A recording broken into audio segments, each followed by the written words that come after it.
waan idin salaamay walaalaha muslimiinta ee khayrka jecel waxaan guud ahaan idinku salaamayaa salaanta islaamka ee assalaamu calaykum waraxmatullaahi tacaala wabarakaatuh salaanta kadib walaalaha muslimiinta ee khayrka jecel meel walba oo aad joogtaan waxaanu idinka codsanaynaa in aad inagala qayb qaadataan dhisidda masjid Abi Ubayda ee ku yaala xaafadda Godcadde oo saqafkiisa la dumiyay kulayl awgi muuqaalkan idin muuqda oo aad iminka arkaysaan waa masjidka Abi Ubayda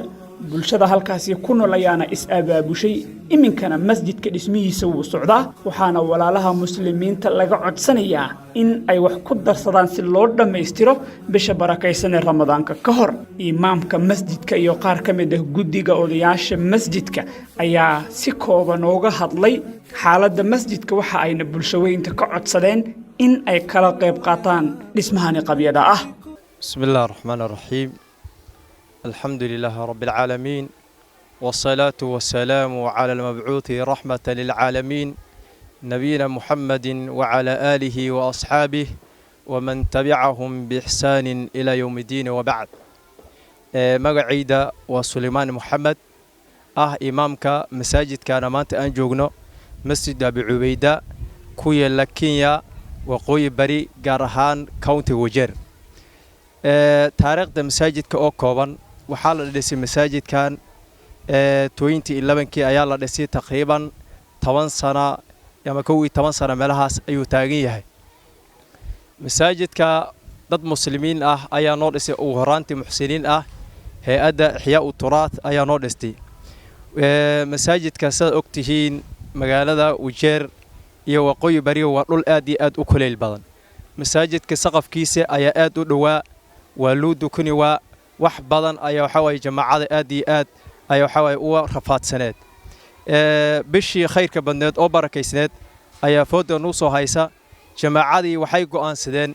in waxa way wixii karaankooda masaajidka ay ka qabtaan oo saqafka laga qaado oo kor loo qaado intay awood waayaan ay muslimiinta ay waxa way u qayl dhaansadaan oo la kaalmeystaan dadka walaalahood oo muxsiniinta ah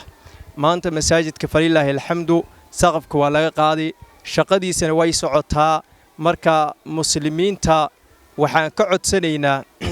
meel ay joogaanba khaasatan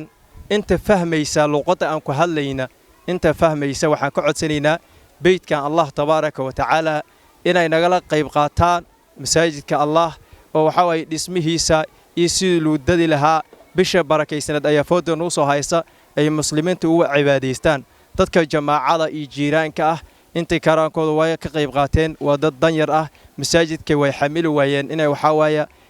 ay dadaan wax kasta ay u dhamaashtiraan masaajidka waxa aad iyo aad u aradan yahay dhinaca gogasha aad iyo aad loogu rafaadsan yahay dadka muxsiniinta ah waxaan weydiisanaynaa masaajidkan beedka Allah inay nagala qayb qaataan gogolna ay u waxa waaya u keenaan ayaan ka codsanaynaa nabiga kaleeyhi salaatu wasalaam waxa uu leeyahay ninkii masaajid dhisa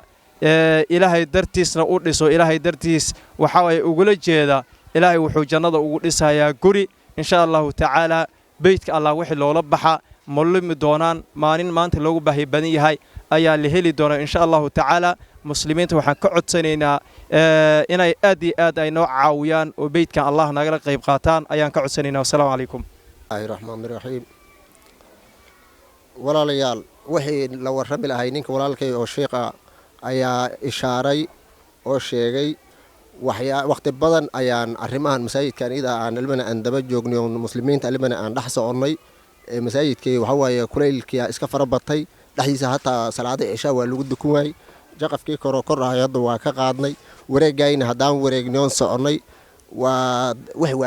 noo gaari waayeen sidaas sheekh hore u sheegay waxaan ka codsanaynaa dadka muslimiinta oo walaalaha ah meeshaan inay wax nagala qabtaan oo xalka masaajidka ay wax nagala qabtaan waxaan soo aruurinay iyo waxa hadda masaajidka u baahan yahay wax isla ma aha kulay waxa waaye masaajid wixii la gashada waa sidii uu sheegay wax hadda naga maqan ma aha waxaan u baahannahay inay meeshaan ilmana walaaltinimo muslimnimo wax nagala qabta ayaan u baahannahay codsiga galabta aan la imaadnayo meeshaan ilmana aan u imaadno waa intaas ida dal iyo dibid meel la joogaba walaalayaal meeshaas inay wax nagala qabtaan u baahannahay muslimiinta dhammaan salaama masaajidka ana ma aragtay anaga qabi ah waa naga gogol laayahay muslimiinta waxaan ka baryaynaa inay masaajidkan wax nagala qabtaan gogol ma haysana tudhalaan markuu haysatiina waa naga sii dhammaatay haddana haddii bishii barakeeda ay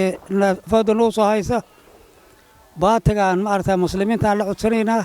baatigaan aan ka qaadnaan dhahne wixii karaankaynaan la marne haddana shaqada weli waa noo socotaa laakiin hadda waa isqaadi la'ana sidii soo socoto waxaan idinka baryaynaa muslimiinta meel ay joogaanba masaajidkan xataa masquul ma qabna gogol ma qabna waxaan codsanaynaa muslimiinta inay meeshaa nagala qayb qaataan bismillaahi raxmaan raxiim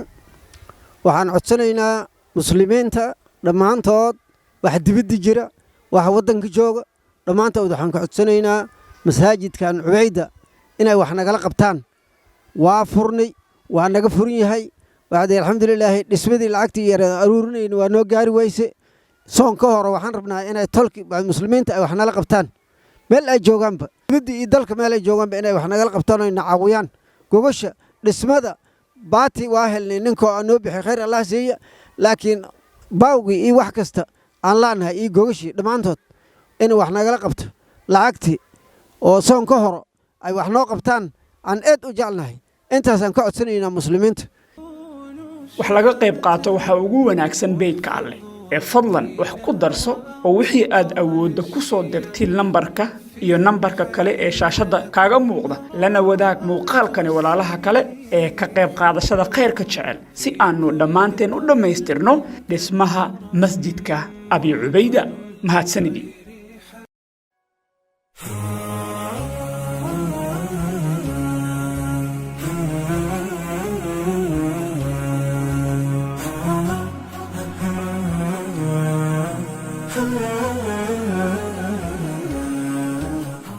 أحمد الله إلهي ذا الكرم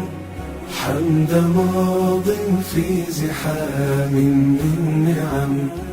ملتقى الشبل لتعزيز القيم ملتقى يسعى إلى أعلى القمم مرحبا يا مرحبا يا مرحبا يا ضيوفا شرفونا كالديم في العلا والمجد كونوا شامة واحفظوا دينا وأوطان الشيم في محياكم براءة السنين حبكم في كل قلب كالهرم وطن الخير حبيب فانهضوا